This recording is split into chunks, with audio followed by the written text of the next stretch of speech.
Hello सगळ्यांना, good afternoon. अ, छान मस्त तुमचा लंच टाईम वगैरे झालेला असणार. ॲज युजुअल की म्हणजे जेव्हा आपण घरी असतो, खूप छान पावसाची मजा घेत असतो. पण हेच जर आपल्यासोबत उलटं झालं तर? माझ्यासोबत झालं ते. कारण असंच मी काही कामानिमित्त घराबाहेर पडली.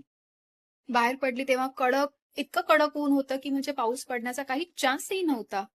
पण तो अकाली पडला आणि पडला तर ती सगळी वाहतूक खराब होणार. त्यातल्या त्यात ऑटो नाही मिळणार. ऑटो न मिळण्यासाठी आपण ओला, उबेर ट्राय करू, त्याही बुक नाही होणार आणि मग नंतर ते रस्त्यावर इतकं भरमसाठ पाणी साचणार. आता त्या पाणी साचल्यामुळे मला भीती काय वाटते, की माझ्या हाताला ऑलरेडी इंजुरी झाल्यामुळे मला रस्त्यावर ते एवढं सगळं पाणी बघूनच असं भीती वाटते, की अरे बापरे! इथे कुठे मध्ये खड्डा वगैरे असला आणि आपण पटकन खाली पडलो म्हणजे. सो ती भीती माझ्या मनामध्ये होती आणि मला खरंच आज खूप जास्त चिड आलेली आहे पावसावर, की तू